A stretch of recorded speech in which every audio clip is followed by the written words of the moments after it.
नमस्कार, KTV news में आपका स्वागत है। मैं हूं स्तुति और आइए एक नजर डालते हैं शहर की प्रमुख सुर्खियों पर। सपा के पुरोधा जनेश्वर मिश्रा की जन्म जयंती पर पार्टी कार्यकर्ताओं ने निकाली साइकिल यात्रा, सरकार की नीतियों का किया जमकर विरोध।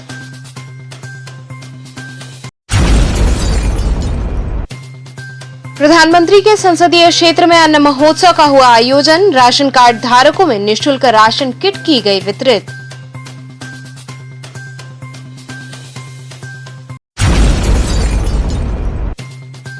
भारतीय हॉकी टीम में भारत का प्रतिनिधित्व कर रहे वाराणसी के खिलाड़ी ललित उपाध्याय के परिजनों ने टीम की जीत का मनाया जश्न। और दिव्यांग जनों हेतु मंत्री अनिल राजभर द्वारा सेवा रथ का किया गया शुभारंभ। और अब खबरें विस्तार से। सपा के पुरोधा जनेश्वर मिश्रा की जन्म जयंती पर पार्टी कार्यकर्ताओं ने साइकिल यात्रा निकालकर सरकार की नीतियों का जमकर विरोध किया। समाजवादी पार्टी के पुरोधा जनेश्वर मिश्रा की जन्म जयंती पर समाजवादी पार्टी के राष्ट्रीय अध्यक्ष अखिलेश यादव के निर्देश पर प्रदेश में साइकिल यात्रा निकाली गई। इस दौरान सभी पार्टी कार्यकर्ताओं ने शामिल होकर इस साइकिल यात्रा को सफल बनाया। इसी क्रम में बीएचयू मुख्य द्वार से सपा कार्यकर्ताओं ने साइकिल यात्रा निकाली और सरकार की जन विरोधी नीतियों, बढ़ती हुई महंगाई, भ्रष्टाचार का जमकर विरोध किया। कार्यकर्ताओं ने इस दौरान सरकार विरोधी नारेबाजी की और कहा कि सरकार को उखाड़ फेंकने के लिए हम सभी कटिबद्ध हैं। संजय जी, आज किस प्रकार की साइकिल यात्रा निकालना है? आज जनेश्वर मिश्र जी के जयंती पर राष्ट्रीय अध्यक्ष जी का निर्देश है कि समाजवादी लोग पूरे प्रदेश में साइकिल यात्रा निकालेंगे, सामाजिक साइकिल यात्रा निकालेंगे। बिगड़ती हुई कानून व्यवस्था, महंगाई, अपराध में वृद्धि के विरोध में समाजवादी आज सड़क पे साइकिल चलाते हुए तहसील तक जाएंगे। और कहाँ तक जाएंगे? हम लोग मदरवा से निकले हुए हैं और यहाँ से निकल कर तहसील तक जाएंगे। किस तरह का रैली निकाला और क्या है? देखिए, समाजवादी पार्टी के अध्यक्ष आदरणीय अखिलेश यादव जी के निर्देश पर आज पूरे उत्तर प्रदेश से कोने कोने में भारतीय जनता पार्टी के जन विरोधी नीतियों के खिलाफ ये साइकिल यात्रा जन जागरण यात्रा के रूप में निकाली जा रही है। हमारा उद्देश्य है कि ये लगभग 5 साल पूरे होने को आए प्रदेश की सरकार को और अब लगातार दूसरा टर्म भी है केंद्र की सरकार को, मगर इन दोनों भारतीय जनता पार्टी की सरकारों से रोजगार के अवसर पूरी तरह पूरे देश और प्रदेश में छिन गए। महंगाई लगातार बेलगाम हो गई है। आम आदमी को 2 वक्त की रोटी खाना मुश्किल हो गया है। चारों तरफ गुंडाराज, अराजकता का माहौल है। इन सभी मुद्दों को लेकर आप देख रहे हैं किसान भी परेशान हैं, नौजवान भी परेशान हैं, रोजगार करना मुश्किल है, महिलाओं की इज्जत भी सुरक्षित नहीं है। इन सारे मुद्दों को लेकर के समाजवादी पार्टी आज आदरणीय अखिलेश यादव जी के निर्देश पर पूरे उत्तर प्रदेश से कोने कोने में जन जागरण यात्रा निकाल रही है। इस यात्रा का आगाज किया गया है। इसी कड़ी में जंगमबाड़ी क्षेत्र से पार्षद गोपाल यादव के नेतृत्व में साइकिल यात्रा निकाली गई। इस दौरान कार्यकर्ता पार्टी का झंडा लिए साइकिल पर सवार होकर सरकार के विरोध में नारे लगाते चल रहे थे। यात्रा जंगमबाड़ी, मदनपुरा, सोनारपुरा होते हुए सदर तहसील के लिए रवाना हुई। गोपाल जी, किस तरह का साइकिल यात्रा निकाल रहे हैं? आज हम लोग जनेश्वर मिश्र जी, हम लोगों के छोटे लोहिया के नाम से जननेता रह चुके जनेश्वर मिश्र जी की 88वीं जयंती है। माननीय अखिलेश यादव राष्ट्रीय अध्यक्ष जी के द्वारा आह्वान किया गया है कि जाके ये भ्रष्ट सरकार के लिए जो जुमलेबाज सरकार है, इनकी पोल खोलने का काम जिस साइकिल यात्रा से हम लोग कर रहे हैं। और निश्चित तौर पे ये निकम्मी सरकार है। बेरोजगारी की पूरी यहाँ पे पूरे बेरोजगारी है, भ्रष्टाचार है, सिर्फ कागज पे जुमलेबाजी चल रही है। बाकी स्मार्ट सिटी के नाम पे हमारे यहाँ स्मार्ट सिटी का काम हो रहा है। यहाँ का विधायक कभी क्षेत्र में सिर्फ आएगा, मिट्टी बालू के नाम पे पैकेजिंग करेगा, लेकिन कभी उसमें कोई काम नहीं करता है। सिर्फ कमीशन खोरी की बात होती है, बाकी यहाँ कुछ भी नहीं है। माननीय जी के इतने ज़्यादा यहाँ पे पैसा देने के बाद भी यहाँ सिर्फ 15 वार्ड अधिकारियों में हो रहा है और यहाँ पे विधायक भी उसमें लिप्त है। पूरे भ्रष्टाचार में कोई देखने वाला, कोई करने वाला, सुनने वाला नहीं है। आज आपकी यात्रा कहाँ से हम लोग तहसील तक, जो हम लोगों के यहाँ के महानगर के और जो लोगों को निर्देशित किया गया है, हम लोग यहाँ पे तहसील में जाके हम लोग साइकिल यात्रा वहाँ पे पत्रक देने का काम करेंगे। इसी क्रम में मैदागन स्थित हरिश्चंद्र पीजी कॉलेज से समाजवादी पार्टी के कार्यकर्ताओं द्वारा सपा के वरिष्ठ नेता राजू यादव व विकास यादव के नेतृत्व में साइकिल यात्रा निकाली गई। इस दौरान कार्यकर्ताओं ने कहा कि जिस तरह से महंगाई अपने चरम पर पहुंच गई है, उसने आम जनता की कमर तोड़ दी है। ये सरकार हर मोर्चे पर विफल रही है। यात्रा निकालने कहाँ तक जाएगा ये? आज 5 अगस्त छोटे लोहिया स्वर्गीय जनेश्वर मिश्र जी की जयंती के अवसर पर माननीय राष्ट्रीय अध्यक्ष अखिलेश यादव जी के आह्वान पर पूरे प्रदेश में समाजवादी पार्टी के कार्यकर्ता साइकिल रैली निकाल करके केंद्र और प्रदेश सरकार के खिलाफ जो यह जनता के खिलाफ सरकार कार्य कर रही है उसको जन जन तक पहुंचाने का कार्य करेंगे। और यह हमारी साइकिल यात्रा मैदागिन हरिश्चंद्र डिग्री कॉलेज से प्रारंभ होकर के वरुणा पुल स्थित कचहरी स्थित शास्त्री घाट पर पहुंचेगी। इसी कड़ी में सर्किट हाउस व शास्त्री घाट से भी सपा कार्यकर्ताओं ने साइकिल यात्रा निकाली। इस दौरान पूर्व विधायक अविनाश कुशवाहा ने कहा कि आज अराजकता सांप्रदायिकता का माहौल है। जनता डबल इंजन की सरकार में पिस रही है। महंगाई भ्रष्टाचार चरम पर है, जिसका हम विरोध करते हैं। उन्होंने कहा कि सपा ने ये संदेश देने का काम किया है कि सरकार के विरुद्ध आंदोलन और तेज करेंगे। उन्होंने कहा कि ये एक परिवर्तन यात्रा है जो सरकार को उखाड़ फेंकने का काम करेगी। इस दौरान सभी स्थानों से साइकिल यात्रा निकालते हुए कार्यकर्ता सदर तहसील पहुंचे।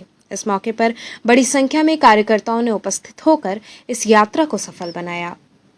अभी तो हम लोगों ने आदरणीय जनेश्वर मिश्रा जी के जन्म दिवस के मौके पर पूरे प्रदेश में आज साइकिल यात्रा शुरू करने जा रहे हैं। और जनेश्वर मिश्रा जी एक कोई व्यक्ति नहीं थे, समाजवादी पुरोधा ही नहीं थे, एक समाजवादी विचारक थे और कहीं न कहीं समाजवादी आंदोलन थे। एक आंदोलन का स्वरूप था उनका व्यक्तित्व।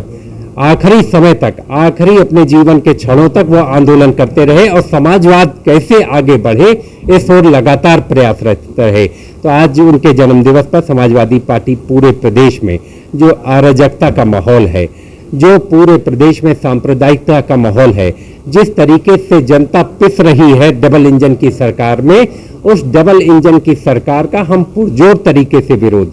जो महंगाई, जिसको ये लोग कहते थे कि हम 100 दिन नहीं, हम बांधने का काम करेंगे, लेकिन महंगाई आज कमर तोड़ रही है, लोगों की चरम पर पहुंच रही है। पेट्रोल और डीजल का दाम देख लीजिए, रसोई गैस का दाम देख लीजिए, दाल का दाम देख लीजिए, सरसों तेल का दाम देख लीजिए, उर्वरक DAP का दाम देख लीजिए, यूरिया का दाम देख लीजिए। हर जगह महंगाई ने सारे रिकॉर्ड तोड़ दिए हैं। इसलिए आज समाजवादी पार्टी कहीं ना कहीं ये संदेश देने का काम कर रही है कि हम आंदोलन को और धार करेंगे। ये हमारी परिवर्तन की यात्रा है, साइकिल यात्रा न कहिए, परिवर्तन की यात्रा है। इस सरकार को उखाड़ फेंकने का दृढ़ संकल्प हमारे पार्टी के नेता, कार्यकर्ता और जनता के साथ मिलकर लेने का आज काम करेंगे। क्या मुख्य एजेंडा रहेगा आगामी 2000 चुनाव को देखते हुए? देखिए, जो इस तरीके से प्रदेश सरकार की नाकामयाबी रही, जिस तरीके से दूसरे वेव में इतनी बड़ी तादाद में प्रदेश के लोगों को जान गंवानी पड़ी, ऑक्सीजन नहीं मिल पाया, बेड नहीं मिल पाया, और सरकार संसद में ये जवाब देती है कि ऑक्सीजन से पूरे देश में एक आदमी नहीं मरा। इससे बड़ी सरकार की उदासीनता क्या दिखलाई पड़ेगी। सरकार ने जिस तरीके से जन विरोधी काम किया है, जिस तरीके से सरकार ने बेरोजगार विरोधी काम किया है, जिस तरीके से सरकार ने महिला विरोधी काम किया है, और मैं तो कह रहा था कि एक पूर्वांचल एक्सप्रेस वे ये बना रहे थे, आज लगभग 4.5 साल का समय हो गया, वो पूर्वांचल एक्सप्रेस वे आज भी बनकर तैयार नहीं है। और वही अखिलेश यादव ने जो है, माननीय हमारे राष्ट्रीय अध्यक्ष जी ने 22 महीने में आगरा से लखनऊ का एक्सप्रेस वे बनाकर तैयार किया था। आज जितना भी विकास का काम अखिलेश यादव किए थे, उसी का फीता काटने का काम भारतीय जनता पार्टी की सरकार कर रही है। मुख्य मुद्दा क्या रहेंगे? देखिए, मुख्य मुद्दा हमारा महंगाई है। मुख्य मुद्दा जो है, आज के दिन हम महंगाई को और सांप्रदायिकता का जहर जो समाज में घोलकर भारतीय जनता पार्टी जो है अपनी बैतरणी को पार करना चाहती है, उसका भी हम विरोध करेंगे। इस देश के स्वरूप, ये देश का जो संरचना की गई हमारे संविधान निर्माताओं द्वारा, एक सेकुलर राष्ट्र हमने बनाया था, उस स्वरूप को खत्म करने का काम अगर कोई कर रहा है तो वो भारतीय जनता पार्टी की सरकार कर रही है, और इसका हम पुरजोर तरीके से विरोध करेंगे। पीएम के संसदीय क्षेत्र में अन्न महोत्सव का आयोजन किया गया, जिसके अंतर्गत राशन कार्ड धारकों में निःशुल्क राशन किट वितरित की गई। प्रधानमंत्री गरीब कल्याण अन्न योजना के तहत अन्न महोत्सव का आयोजन किया गया, जिसमें राशन कार्ड लाभार्थियों को भाजपा द्वारा निःशुल्क सभी राशन की दुकानों पर राशन किट वितरित किया गया। इसी कड़ी में नाटिमली स्थित धूपचंडी मोहल्ले में मनोज वर्मा कोटेदार के यहाँ भाजपा महिला मोर्चा की अध्यक्ष नम्रता चौरसिया व क्षेत्रीय मंत्री पूजा दीक्षित द्वारा राशन की दुकानों पर पहुंचकर सरकार की योजना के बारे में विस्तार से बताते हुए राशन किट का वितरण किया गया। इस मौके पर बड़ी संख्या में उपस्थित होकर लोगों ने इस योजना का लाभ उठाया। वहीं इस अवसर पर बड़ी संख्या में महिला मोर्चा की सदस्याएं भी उपस्थित रहीं। आज किस तरह का ये किट वितरण चल रहा है? ये आपने देखा 80 करोड़ आज अन्न महोत्सव मनाया जा रहा है। 80 करोड़ जनता तक माननीय देश के प्रधानमंत्री जी ने कोविड के दौरान जो परेशानियां आई, इसलिए अपने देशवासियों की चिंता करते हुए निःशुल्क अन्न वितरण योजना माननीय प्रधानमंत्री जी ने कोविड काल के दौरान शुरू की और अब ये दिवाली तक वितरण होना है। तो आज इसी उपलक्ष्य में आज 5 अगस्त को अन्न महोत्सव के नाम से यह कार्यक्रम मनाया जा रहा है पूरे भारत देश में। मैडम, किस तरह का ये योजना है और आगे क्या है आप लोगों का योजना? आज से शुरू हो रहे हैं अन्न वितरण, जो मोदी जी का सपना भी था कि हर घर में अनाज पहुंचे, कोई भूखा ना सो। तो उसको देखते हुए आज से जो 5 अगस्त से शुरू हो रहा है, ये दीपावली तक राशन आप सभी के घरों में फ्री बंटेगा।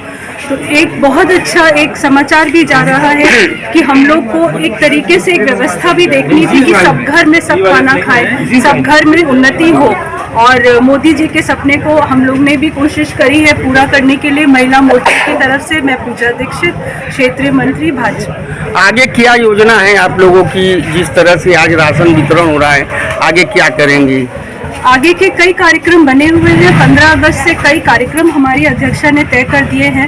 75 साल हमारे देश की आज़ादी को पूरे हो रहे हैं, तो जो भी नियम अब हमारे लिए आएंगे उसमें हम लोग मिलजुल कर अपने अध्यक्षा को नेतृत्व में जो भी काम अब हम लोग को मिलेगा उसको हम लोग सतत करेंगे। और कोशिश ये रहेगी कि अपनी जन्म जितने हम लोग पहुँच सके ज़मीनी तौर पर, इस बार भाजपा ये काम करेगी।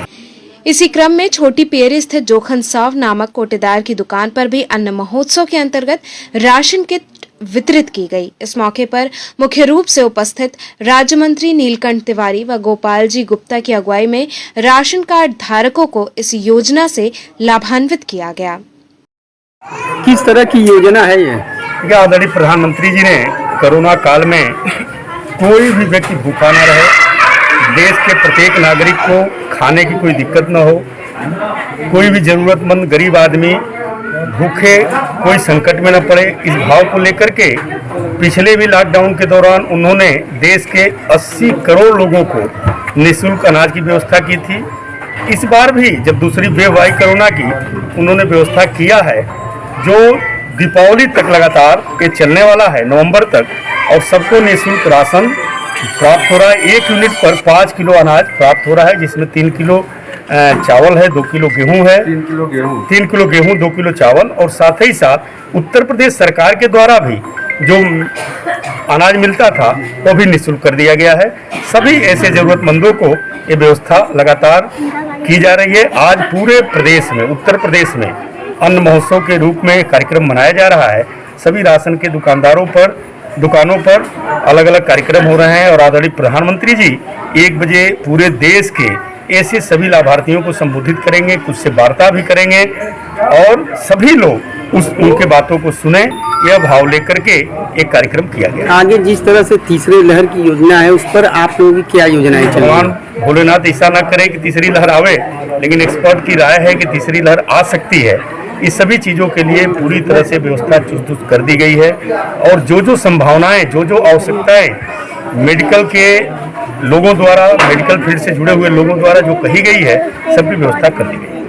इसी कड़ी में दशाश्वमेध स्थित चहमामा मोहल्ले में अन्न महोत्सव के अंतर्गत कोटेदार शांति देवी के राशन की दुकान पर राशन किट का वितरण किया गया। इस अवसर पर दुकान को आकर्षक रूप से सजाया गया था। वहीं कार्यक्रम के मुख्य अतिथि के रूप में महानगर उपाध्यक्ष आत्मा विश्वेश्वर ने पहुंचकर किट वितरण कर इस योजना का लोगों को लाभ दिया। वहीं इस दौरान कुछ ग्राहकों ने कोटेदार की शिकायत भी की व इस योजना को चुनावी झुंझुना बताया। वहीं आत्मा विश्वेश्वर ने कहा कि कोई भी अगर कोटेदार समय से राशन नहीं देता है तो इसकी तत्काल शिकायत करें, उस पर सख्त कार्रवाई की जाएगी। किस तरह का आज किट वितरण किया जा रहा है? कोविड काल में आदरणीय नरेंद्र मोदी जी द्वारा जो पूरे देश में मतलब 80 करोड़ जनता को मुफ्त राशन वितरण किया जा रहा है, उसी कार्यक्रम के निमित्त आज भी हम लोग अन्न वितरण कर रहे हैं पूरे देश में एक साथ एक समय।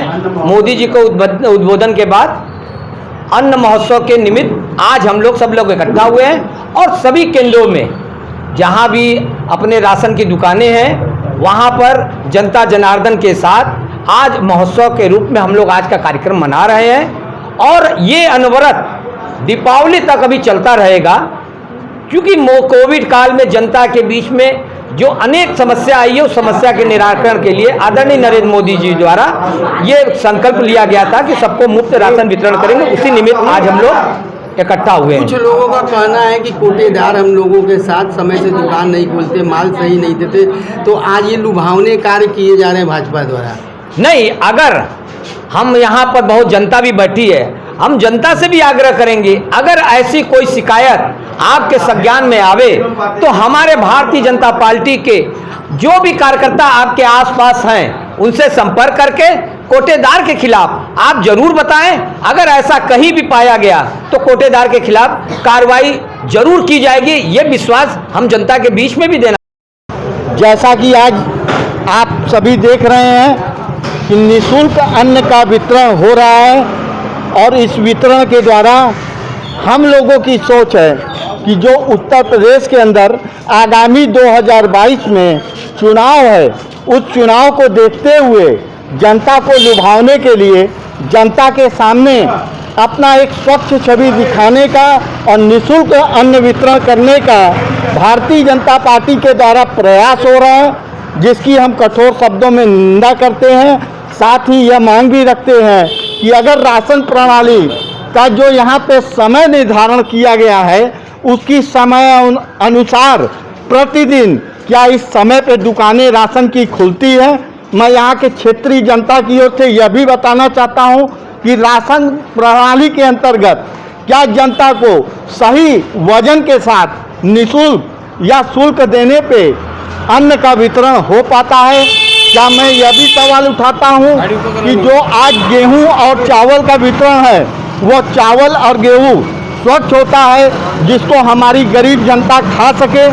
तो इन्हीं सवालों के साथ आते हैं कि इस चुनावी लुभावन वादों से जनता का निस्तारण वाराणसी में नहीं होना है।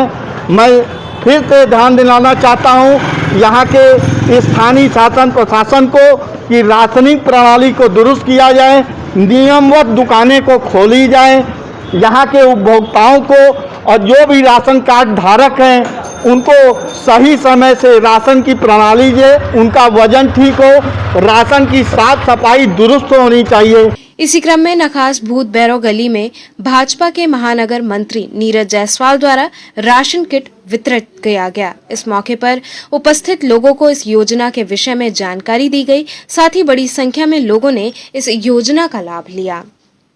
जगदीश जी, आप क्या करते हैं? मैं कोटेदार हूँ। तो कोटेदार हैं, तो कितना कोटा आज आपको किट मिला है, क्या दे रहे हैं? जितना अनुरोध पब्लिक जब तक आती रहेगी तब तक माल दिया जाएगा। कितना है लक्ष्य आपका? लक्ष्य 150-200 के करीब है, लेकिन पब्लिक के आने के ऊपर है। तो आपको मिला कितना किट है? झोला 40 मिला है। तो आप 150 कहाँ से बातेंगे? अरे वो विदाउट किट बटेगा, जो मिलेगा झोला तो फिर तुरंत दिया जाएगा। 5 तारीख से 15 तक वितरण है। रोज आएगा, रोज दिलाता जाएगा झोला। नीरज जी, किस तरह का ये किट वितरण चल रहा है? आज माननीय प्रधानमंत्री जी की योजना प्रधानमंत्री गरीब कल्याण योजना के अंतर्गत निःशुल्क अन्न वितरण का कार्यक्रम प्रत्येक बस्ती राशन की दुकानों पर है। आज इसी का उद्घाटन हुआ है जी। आज इसी के 5 तारीख से ये 15 तारीख तक का कार्यक्रम है। केंद्र सरकार की ये योजना है। तो क्या उद्देश्य है इस योजना का? इस योजना का सबसे बड़ा उद्देश्य ये है कि जो कोविड काल के कारण जो गरीब लोगों के पास जो है आर्थिक संकट उत्पन्न हुआ, उसके निमित्त माननीय प्रधानमंत्री जी ने जो है ये निःशुल्क अन्न वितरण का कार्यक्रम रखा है ताकि कोई भी जो है भारतवासी भूखा न रह सके। इसी कड़ी में लंका क्षेत्र में अन्न महोत्सव मनाया गया, जिसके मुख्य अतिथि हरेंद्र राय रहे। उन्होंने बताया कि सरकार द्वारा अन्न महोत्सव योजना शुरू की गई है, जिसके अंतर्गत दीपावली तक अन्न वितरण किया जाएगा। मैं यही क्षेत्र की रहने वाली हूँ और महीने में 2 बार हम लोग को राशन मिलता है। हमारा परिवार सुखी से हम लोग अन्नदान करते हैं, खाते हैं। इसका श्रेय आप किसे देंगे? हम मोदी जी को देंगे, मोदी और योगी जी को भी देंगे। सरकार द्वारा तमाम योजनाएं चला रही हैं, कौन कौन से योजनाओं का लाभ आपके घर तक पहुंच रहा है? कितनी खुशी है आप लोगों को? हम लोग को हर एक चीज़ का मिल रहा है योजना, हर एक चीज़ का राशन का मिल रहा है, गैस का मिल रहा है, सब कुछ मिल रहा है। हम लोग बहुत खुश हैं इस चीज़ से।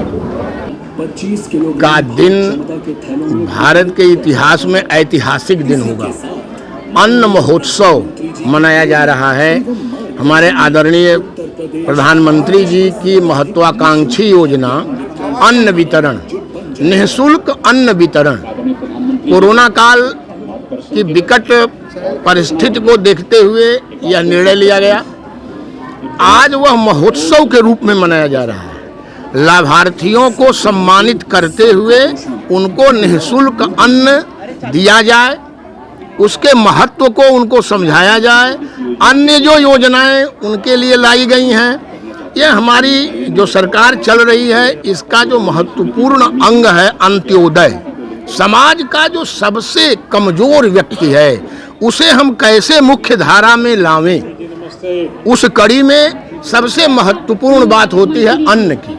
जब पेट भरा रहता है तभी व्यक्ति सही ढंग से सोच सकता है, समझ सकता है और राष्ट्र की सेवा कर सकता है। इसी क्रम में आज यह अन्न महोत्सव का कार्यक्रम है। इस लंका क्षेत्र में वितरक महोदय जो हैं, यहाँ संजय जायसवाल जी ने बहुत अच्छी व्यवस्था की है। जिलाधिकारी वाराणसी महोदय के आग्रह पर मुझे यहाँ अन्न वितरण में बुलाया गया था।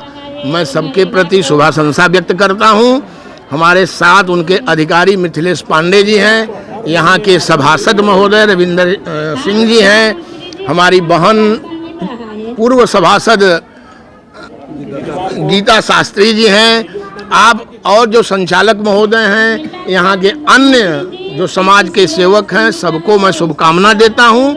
और विशेष रूप से प्रधानमंत्री जी, मुख्यमंत्री जी को कि गरीबों के लिए, समाज के अंतिम पंक्ति में बैठे लोगों के लिए जो निःशुल्क अन्न वितरण की योजना है, यह बहुत ही महत्वपूर्ण है, क्योंकि अन्न प्राण तत्व माना गया है। उसकी दीपावली तक निःशुल्क व्यवस्था की गई है। इसके लिए बार बार अभिनंदन व्यक्त करता हूँ।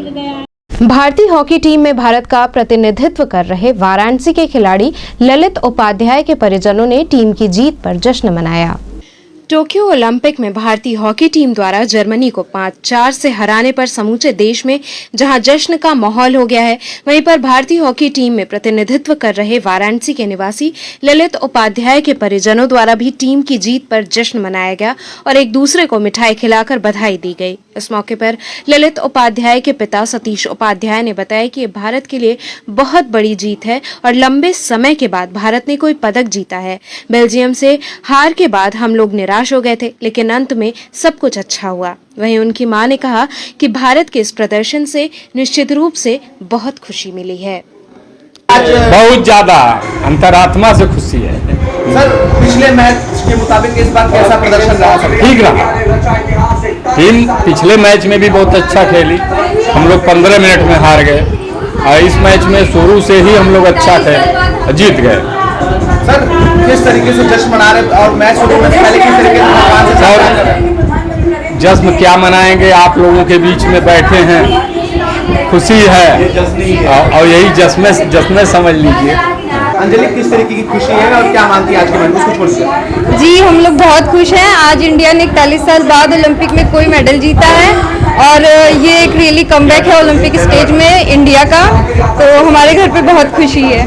कैसा आज का मैच था? दिल थाम देने वाला था? जी, बहुत ही तनाव भरा मैच था। पहले तो 2 क्वार्टर में लोग 2 की लीड से जीत रहे थे, तीसरा रोक डिफेंस में चला और चौथे में एक का जो गोल पड़ गया और एक मेडल, एक गोल की लीड से हम लोग जीत गए। खुशी है? जी, बहुत खुशी है।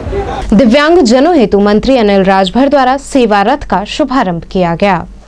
प्रधानमंत्री के संसदीय क्षेत्र वाराणसी में मंत्री अनिल राजभर ने दिव्यांग जनों हेतु सेवा रथ का हरी झंडी दिखाकर शुभारंभ किया। इस सेवा रथ का मूल उद्देश्य है कि तमाम ऐसे दिव्यांग जिनको प्राथमिक सेवा उपलब्ध नहीं हो पाती है वो इसके माध्यम से बहुत आसानी से हो जाएगी और ये रथ सिर्फ शहर में नहीं बल्कि गांव में भी जाकर लोगों को जागरूक करने का कार्य करेगा।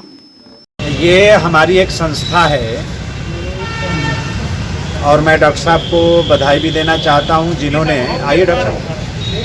जिन्होंने अपनी संस्था की तरफ से जो हमारे दिव्यांग जन हैं उनके बीच में सरकारी जो योजनाएं चल रही हैं उनके प्रचार प्रसार के लिए आज ये वाहन एक बनारस जनपद के लिए और एक जौनपुर जनपद के लिए आज इस संस्था के सहयोग से डॉक्टर साहब के सहयोग से हम लोगों को मिला है। उनका काम ये है कि दिव्यांगों के बीच में ये जाएंगे, दिव्यांगों का पूरा रिकॉर्ड इन लोगों को उपलब्ध कराया गया है। दिव्यांगों के बीच में जाना, उनको अवेयर करना, सरकार की योजनाएं जो चल रही हैं उससे उनको जोड़ना ताकि सरकार की योजनाओं को उनको उनका लाभ मिल सके, उनको मदद मिल सके। किन किन प्रमुख योजनाओं को उनका लाभ मिलेगा उनको? नहीं, जैसे कॉकलियर इम्प्लांट है हमारी आज की तारीख में सबसे महत्वाकांक्षी योजना है। जिन बच्चों को सुनाई नहीं देता है उसमें हम एक ऑपरेशन कराते हैं सरकार के खर्चे से, जिसमें उत्तर प्रदेश की सरकार एक बच्चे पे 6 लाख रुपया से ज़्यादा खर्चा कर रही है। एक ऑपरेशन होता है, मशीन बिठाई जाती है जिसकी वजह से बच्चे को सुनाई देने लगता है, उसका जीवन बदल जाता है। इसके बारे में बताएंगे, दिव्यांगों की जो पेंशन है उसके बारे में बताएंगे। अभी सरकार ने सरकारी सेवा में आरक्षण उनका बढ़ाया है, पहले उनका 3% था, अब हम लोगों ने 4% कर दिया है। इन तमाम बातों की जानकारी उनको मिल सके। अभी तमाम सहायक उपकरण भी हम बांटने जा रहे हैं, अभी मोटराइज्ड ट्राईसाइकिल भी हम बांटने जा रहे हैं। तो इन बातों को लेकर एक जागरूकता आनी चाहिए, एक चेतना आनी चाहिए। कभी कभी जानकारी के अभाव में भी लाभ लोग नहीं ले पाते, तो उद्देश्य यही है कि सरकार की योजनाओं की उन्हें जानकारी हो ताकि वो ज़्यादा से ज़्यादा लाभान्वित हो सके। मंत्री जी, शहर तक ही चलेगा कि गांव-गांव भी जाएगा? गांव-गांव जाएगा, गांव-गांव ही जाएगा। हाँ। देखिए, हमारा उद्देश्य चूँकि हम लोग 20 वर्षों से दिव्यांगता के क्षेत्र में सोच रहे, काम कर रहे हैं, कुछ ऐसी चीज़ें लग रही थी कि गांव-गांव में हमें पहुंचना चाहिए। हालांकि हमारा विभाग, दिव्यांग सशक्तिकरण विभाग, पूरी तरीके से सक्रिय होकर के कार्य कर रहा है, लेकिन हम एनजीओ हैं, हम अगर हाथ से हाथ नहीं मिलाएंगे तो हम सामाजिक रूप से सहयोग नहीं कर पाएंगे। तो हमने ये सोचा कि कम से कम जो शहरीकरण है तब तक तो ठीक है, लेकिन गाँव में चूँकि हमारे सर्वे का कार्यक्रम चलता है, बहुत सारे ऐसे लोग हैं जो अभी वंचित हैं। हालांकि इस सरकार में वंचितीकरण की संख्या बहुत कम है, लेकिन फिर भी अभी नई नई योजनाएं आ रही हैं, उनको लाभ पहुंचाना। और सबसे बड़ी जो चुनौती हमारे सामने दिव्यांगों के सामने है वो कोविड टीकाकरण को लेकर के। गांव में इतनी अफवाहें हैं, दिव्यांगों के बीच में अफवाहें हैं कि कोविड टीकाकरण को लेकर के बहुत मिसअंडरस्टैंडिंग है। तो हमारी ये जो बहन है ये गाँव में हमारे स्पेशल एजुकेटर के साथ घर घर जाएगी और वहाँ उनको जागरूक करेगी। सबसे पहला काम तो उनको हम कोविड टीका लगवाने करेंगे। दूसरा, हमारी UDID का एक बहुत महत्वाकांक्षी योजना है कि जो दिव्यांगों के लिए पूरे भारत में उनका प्रमाण पत्र मान्य हो, इसके लिए एक यूनिक ID बननी है, जो विभाग द्वारा कैंप लगा करके ही बनाया जा रहा है। लेकिन थोड़ी सी जागरूकता के अभाव में अभी लोग जुड़ नहीं रहे। तो हमारा ये जो दिव्यांग सेवा रथ है, ऐसे बच्चों को जिनके पास प्रमाण पत्र बन चुका है उनको UDID बनवाने का काम करेगी। और जितनी भी योजना, जैसे भारत सरकार में 1 लाख का स्वास्थ्य बीमा है जिसे निरामय स्कीम बोलते हैं, अगर हम उनका 1 लाख का स्वास्थ्य बीमा करा ले जाते हैं तो उनकी जो अभी जितनी भी महामारी में उनके स्वास्थ्य की सेवाओं के लिए 1 लाख रुपए उनके काम आएगा। इस तरह से बहुत सारी योजनाएं हैं जो हमारे माननीय डॉक्टर साहब कैसे सोचे आप एक नियम आया है, उसमें हमारे विभाग में बहुत सारी दिव्यांगता जुड़ गई है। मानसिक रोग, मानसिक मंदा, cerebral palsy, ADHD, more than learning disability, बहुत सारी जो दिव्यांगता की श्रेणी जुड़ गई है। इसमें डायरेक्ट हम लोगों का रोल है। अगर हम जैसे लोग इसमें जुड़ेंगे नहीं तो फिर हमारे जो दिव्यांग भाई हैं कहीं न कहीं वंचित रह जाएंगे। सर्टिफिकेशन का काम है, हम लोग उनकी IQ टेस्टिंग करते हैं, ये निर्धारित करते हैं कि उनके अंदर कितना मानसिक एज है, इसके आधार पर सरकारी सर्टिफिकेट बनती है। तो सारा रोल तो हम ही लोगों का है। मोपेड के अलावा क्या अबकल से भी कोई टीकाकरण या निरंतर काम चल रहा है। अभी हम लोग नेत्र के लिए चश्मा निःशुल्क बांट रहे हैं, निःशुल्क IQ टेस्टिंग कर रहे हैं दिव्यांगता प्रमाण पत्र के लिए। अभी और भी जो भारत सरकार और उत्तर प्रदेश सरकार या अन्य संसाधनों से मानसिक मंद बच्चों के लिए जो किट उपलब्ध हो सकती है वो मैंने लगभग 100 के आसपास उपलब्ध कराई है, अभी उसको भी बांटना है। संतुष्टि मेडिकल कॉलेज के छात्रों द्वारा दिया जा रहा धरना जारी है। संतुष्टि मेडिकल कॉलेज के छात्रों का धरना अनवरत जारी है। छात्रों का कहना है कि उनका किसी अन्य मान्यता प्राप्त कॉलेज में स्थानांतरण कराया जाए। उन्होंने कहा कि हम लगभग 15 दिनों से धरने पर बैठे हैं और शासन प्रशासन से न्याय की गुहार लगा चुके हैं, लेकिन अब तक हम छात्रों को न्याय नहीं मिला है। छात्रों ने कहा कि यहाँ DSP आए थे और उन्होंने छात्रों पर NSA लगाने और हर एक छात्र पर केस करने की बात कहकर डराया जा रहा है। उन्होंने कहा कि यदि हम छात्रों को न्याय नहीं मिला तो हम इच्छा मृत्यु को बाध्य होंगे। मैं संतुष्टि आयुर्वेदिक मेडिकल कॉलेज के सन 2018-19 बैच का छात्र हूँ। क्या मामला है कि आप लोग धरने पर बैठे हैं? सर, मामला ये है कि हम लोग 3 वर्षों से इस कॉलेज में फर्स्ट ईयर में ही हैं। अब तक हम लोगों का एग्ज़ाम नहीं कराया गया है, जबकि अदर यूनिवर्सिटी के हमारे साथ के बच्चे 3rd ईयर में चले गए हैं। विद्यापीठ यूनिवर्सिटी ने जब टाइम टेबल जारी की तो पता लगा कि इस कॉलेज का मान्यता ही नहीं है। इसके कारण हम लोगों का परीक्षा नहीं होगा। मैडम बार बार कहती है हमारा केस कोर्ट में है, कोर्ट में है। ये केवल प्रशासन को गुमराह करने के लिए बार बार रीट को दाखिल कर देती हैं कि प्रशासन से बचे रहे। और जब मैडम को पता था कि हम इन बच्चों का एग्ज़ाम नहीं करा पाएंगे तो ये परीक्षा फीस के नाम पर हम लोगों से 40,000 क्यों लिया, और सेकेंड ईयर का फीस हम लोग लॉकडाउन में ला करके सेकेंड ईयर का फीस इनको दिए 2,92,400। ये क्यों लिया गया जब इनको पता था कि हमारा एग्ज़ाम नहीं होगा। अगर ये परीक्षा कराने में असमर्थ हैं तो हम लोगों को ये लिख करके दे दे लेटर पैड पे कि इन बच्चों का किसी अन्य मान्यता प्राप्त कॉलेज में ट्रांसफ़र किया जाना ही उचित होगा। ऐसा ये लिख के दे तो हम लोगों का अदर मान्यता प्राप्त कॉलेज में ट्रांसफ़र हो सकता है। यहाँ पे धरने बैठे कोई अधिकारी शासन से आप लोग से बात हुई है? हम लोग यहाँ पे आज 15 दिन से धरने पर बैठे हैं।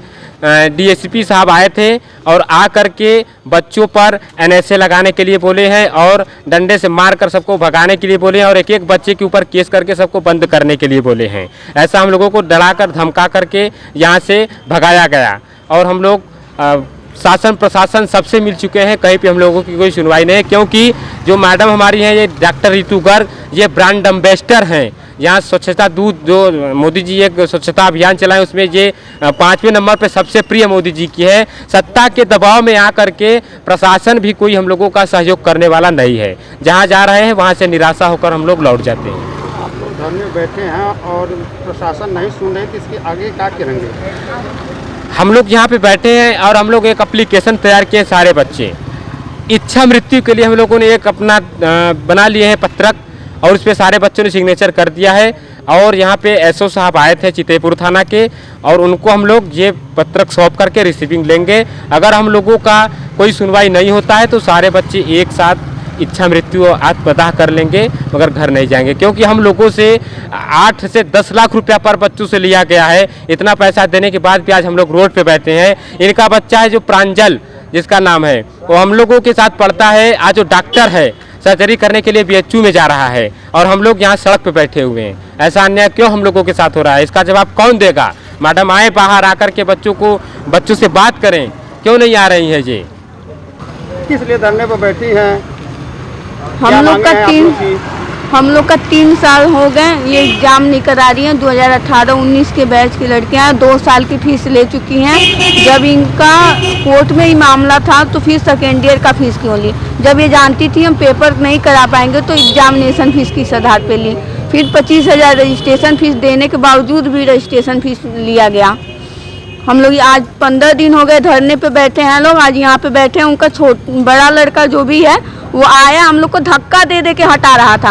और वो संजय गर्ग हैं, वो हम लोग से बात करने नहीं आते। उनका बेटा जाए बाहर और सर्जरी करने, हम लोग यहाँ पे बैठे हैं उनका नौकर बन के यहाँ पे बैठे हैं। वो धक्का दे दे के हटा रहे हैं कि तुम लोग यहाँ से हट जाओ तो गाड़ी चढ़ा देंगे ऊपर।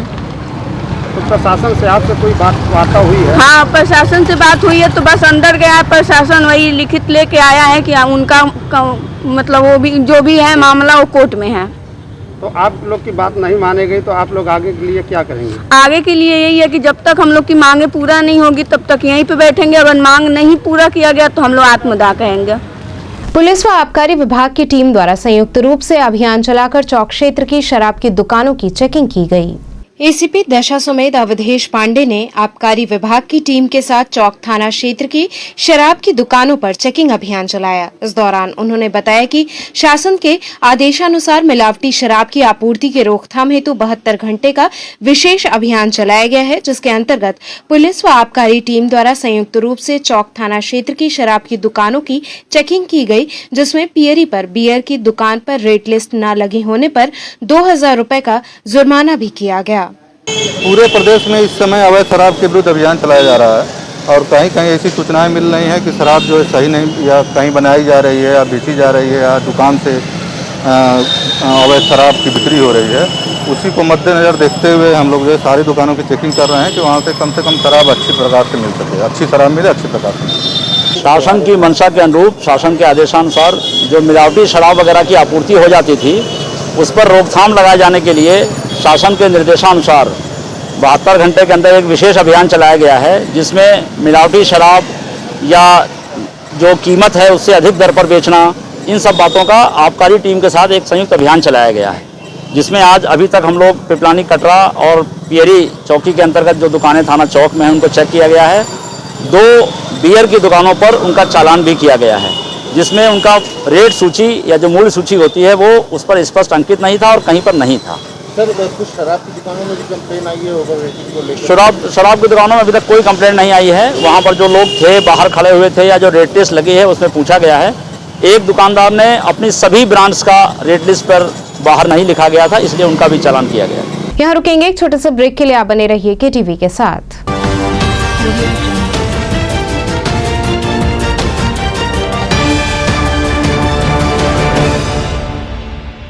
खबरों से जुड़े रहने के लिए हमारे चैनल KTV वाराणसी को सब्सक्राइब करें और लेटेस्ट अपडेट्स के लिए बेल आइकन को प्रेस करें।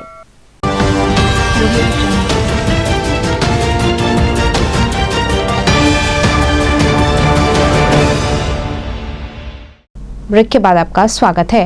लंका थाना अंतर्गत BHU ट्रॉमा सेंटर के समक्ष अज्ञात व्यक्ति का शव मिला। लंका थाना अंतर्गत BHU ट्रॉमा सेंटर के पास अज्ञात शव मिलने से सनसनी फैल गई। मौके पर पहुंची पुलिस ने शव को कब्जे में लेकर पोस्टमार्टम के लिए भेज दिया। कांग्रेस सह प्रभारी सुनील ओझा ने बताया कि सुबह उन्होंने इसकी शिकायत प्रशासनिक अधिकारियों से की थी और सुबह तक वह व्यक्ति जिंदा था। सुबह उसको नाश्ता देने के बाद वो चले गए थे और कुछ घंटों बाद उसकी मौत हो गई। उन्होंने आरोप लगाया कि सरकार और प्रशासन को इसकी जानकारी होते हुए अगर वो समय पर आ जाते तो व्यक्ति की जान शायद बच जाती। प्रकाश जी, किस प्रकार की यहाँ डेड बॉडी मिली है और कैसे आपने पुलिस को सुना? देखिए, ऐसा है कि मैं कल से ही कंप्लेन यहाँ पर लोकल चौकी पे करवा रहा था। कल 2-3 बार कंप्लेन कराने के बाद भी कल कोई प्रशासन का व्यक्ति यहाँ नहीं पहुँचा। आज सुबह भी मैं वहाँ खबर कराया, तभी कोई यहाँ नहीं पहुँचा। संवेदनहीनता इतनी ज़्यादा है इस गवर्नमेंट के द्वारा, देख करके मन छूत हो गया। रात को इसको मैंने खाना भी खिलाया, सुबह तक सांसें चल रही थी। तब मैंने अपने ट्वीट से यहाँ पे पूछ अधिकारियों को मैंने ज्वाइन करके ट्वीट किया। इसके बाद से भी मैंने 12 भी 7 जब पहली बार पुलिस पहुंची यहाँ पे तो उसमें सांसें इसकी चल रही थी। फिर इसके बाद से 5 मिनट बाद उनका सांस बंद हो गया। फिर मैंने आप लोगों से कहा कि अब इसको गंतव्य स्थल तक जहाँ तक पहुँचाने काम करिए। ये पूरी मानवीय संवेदनाहीन लोग बात सुन करके भी इसके ऊपर कोई कार्रवाई नहीं की है। अगर कल से कार्रवाई कर दिए होते तो इस व्यक्ति का जान बच सकता था। अंध विद्यालय को खोले जाने की मांग को लेकर दृष्टिबाधित छात्रों ने विरोध मार्च निकालकर प्रदर्शन किया। दुर्गाकुंड स्थित श्री हनुमान प्रसाद पौद्दार अंध विद्यालय को खोले जाने की मांग अब धीरे धीरे तेज होती जा रही है। पिछले कई दिनों से धरना प्रदर्शन विरोध मार्च के बाद दृष्टिबाधित छात्रों ने अनिश्चितकालीन धरना शुरू किया है। वहीं बुधवार को दृष्टिबाधित छात्रों ने संत रविदास गेट से अंध विद्यालय तक विरोध मार्च निकाला और चक्का जाम कर प्रशासन से विद्यालय को खोले जाने की मांग की। वहीं इसकी सूचना मिलते ही मौके पर पहुंची भेलूपुर पुलिस ने छात्रों को समझाया, तब जाकर छात्रों का प्रदर्शन समाप्त हुआ। विद्यालय के पूर्व छात्र अभय कुमार शर्मा ने बताया कि 1972 से इस विद्यालय को टैक्स के पैसों और ट्रस्ट के द्वारा चलाया जा रहा था, पर इसे व्यापारिक प्रतिष्ठान बनाने की कोशिश की जा रही है। इस विद्यालय से कई दृष्टिबाधित छात्रों का भविष्य जुड़ा है, इसलिए हम इस विद्यालय को खोले जाने की मांग कर रहे हैं। किस तरह का आज आप लोग के चक्का जाम के दौर क्या था ये? देखिए, श्रीमान प्रसाद पोद्दार अंध विद्यालय जो कि 1972 से श्रीमान प्रसाद पोद्दार स्मृति सेवा ट्रस्ट द्वारा चलाया जा रहा था, ये काशी के जनता के पैसे से और जनता के टैक्स के पैसे के ग्रांट के रूप में इनको जो सहयोग मिला, इससे ये चला। लेकिन यहाँ पर जब से यहाँ के अध्यक्ष व्यापारी किशन जालान बने हैं, वो कभी गोदाम बनाते, कभी साइकिल स्टैंड बनाते, कभी यहाँ पर बंद कराने की, खाली कराने की धमकी देते थे। कोरोना काल में उन्होंने 9वीं से 12वीं कक्षा तक की पढ़ाई बंद कर दी और 2 कक्षा तक कोई बच्चे नहीं, 7-8 में एडमिशन नहीं ले रहे। कुल मिलाकर के उनका इससे व्यापारिक प्रतिष्ठान बनाने का इरादा है और इससे बहुत सारे दृष्टिबाधित लोगों का जीवन और उनका हित प्रभावित हो रहा है। इसलिए हम लोग विरोध में हैं और हम लोगों की सीधी मांग है कि ये विद्यालय सुचारू रूप से पहले की भांति 12वीं तक संचालित कराया जाए, एक नई प्रबंध समिति बनाया जाए, सरकार का उसमें इतना हस्तक्षेप हो कि कोई भी ये बाधित न कर सके हमारे पढ़ाई को और हमें आधुनिक तौर पर वैज्ञानिक पद्धति से शिक्षा दी जाए। आज चक्का क्यों जाम किया था आप लोगों ने? हमने इसी मांग के लिए चक्का जाम किया था कि हमारा विद्यालय खोला जाए। प्रवेश हर जगह प्रारंभ हो चुके हैं। शैक्षणिक सत्र 12वीं कक्षा तक 50% के कैपेसिटी के साथ अगस्त महीने से ही खोलने के 16 अगस्त से आदेश दे दिए गए हैं। तो अब ये बच्चे दर दर भटक रहे हैं और आगे आने वाली पीढ़ी के लिए भी यही उचित है कि ये विद्यालय खोला जाए। गंगा पार रेत पर बनी नहर का अधिकांश हिस्सा धीरे धीरे गंगा में समाहित हो गया है। गंगा पार रेती पर लाखों रुपए की लागत से बनी नहर गंगा के पानी में समा रही है। नहर का अधिकांश हिस्सा धीरे धीरे गंगा में समाहित हो गया।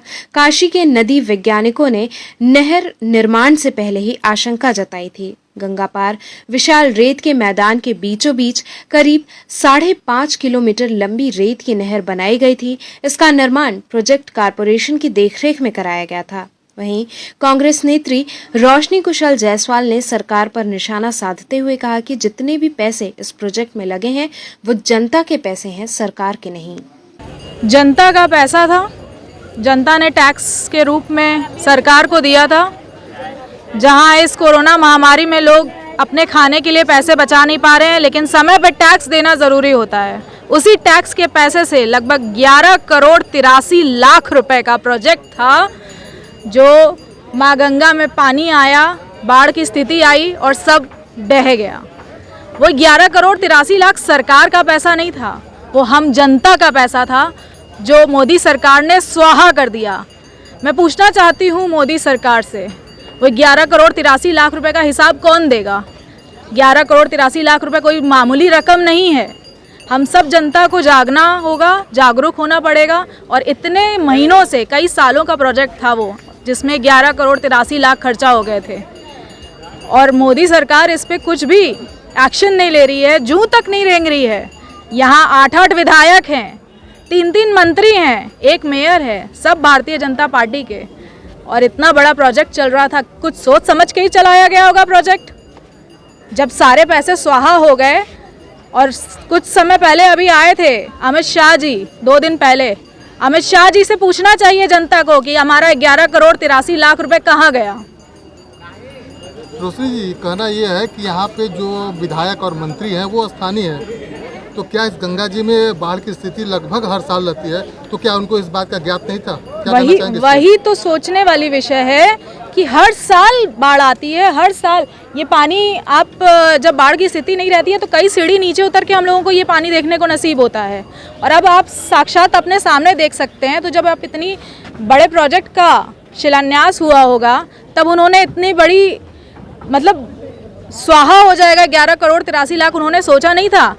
वो सब बिना वजह के काम, माँ गंगा को दूषित करने के लिए वैसे भी कई तरीके के नाले खुले हुए हैं जो डायरेक्ट माँ गंगा को जाके दूषित करते हैं। और माँ गंगा को 2 हिस्सों में बांटने का काम किया गया। जो चंद्र आकार है, जिसे देखने के लिए पूरे विश्व से लोग आते हैं, उस चंद्र आकार को नष्ट करने के लिए प्लान बनाया गया था।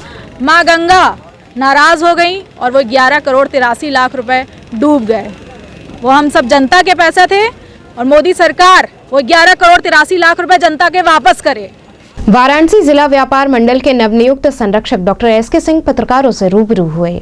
वाराणसी जिला व्यापार मंडल के संरक्षक पद पर वाराणसी के युवा डॉक्टर एसके सिंह को मनोनीत किया गया है। इस अवसर पर मीडिया से बात करते हुए डॉक्टर एसके सिंह ने कहा कि डॉक्टर भी एक व्यापारी होते हैं। व्यापारी हित के लिए जो भी संभव प्रयास होगा उसे पूरा करूंगा। वहीं संभावित कोविड-19 की तीसरी स्टेज के बारे में उन्होंने कहा कि तैयारियां पूरी हैं, हम लोगों को इससे बचाने का हर संभव प्रयास करेंगे।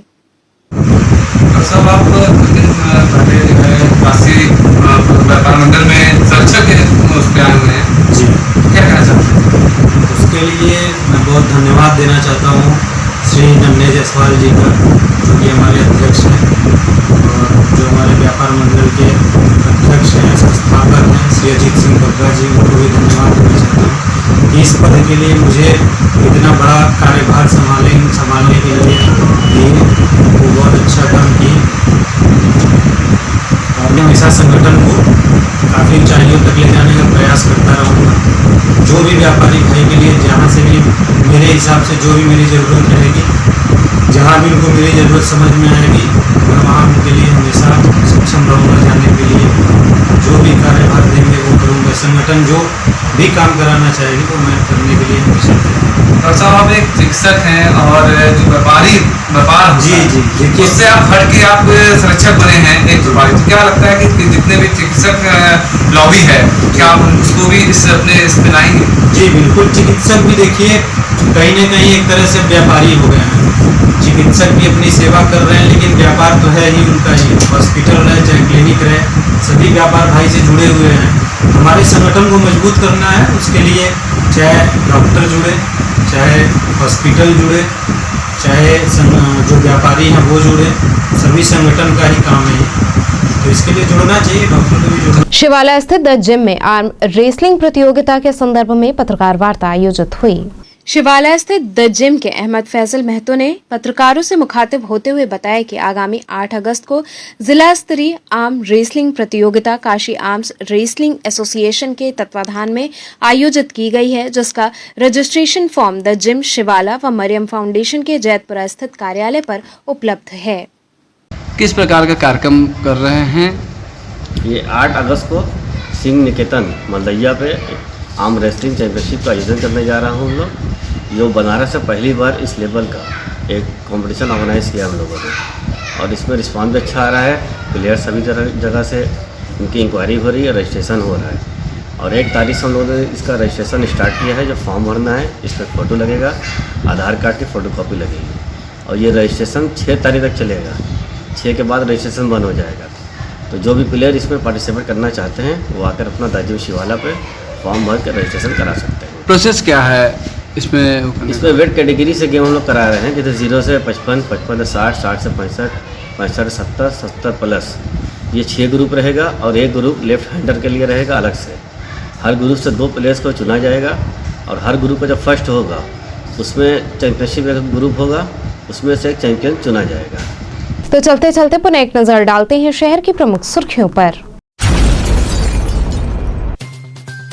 सपा के पुरोधा जनेश्वर मिश्रा की जन्म जयंती पर पार्टी कार्यकर्ताओं ने निकाली साइकिल यात्रा, सरकार की नीतियों का किया जमकर विरोध।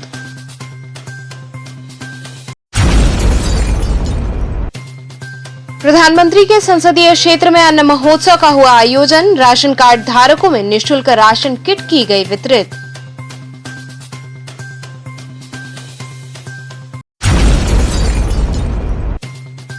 भारतीय हॉकी टीम में भारत का प्रतिनिधित्व कर रहे वाराणसी के खिलाड़ी ललित उपाध्याय के परिजनों ने टीम की जीत का मनाया जश्न। और दिव्यांग जनों हेतु मंत्री अनिल राजभर द्वारा सेवा रथ का किया गया शुभारंभ। तो ये थे आज के समाचार। कल फिर होगी मुलाकात, तब तक के लिए नमस्कार।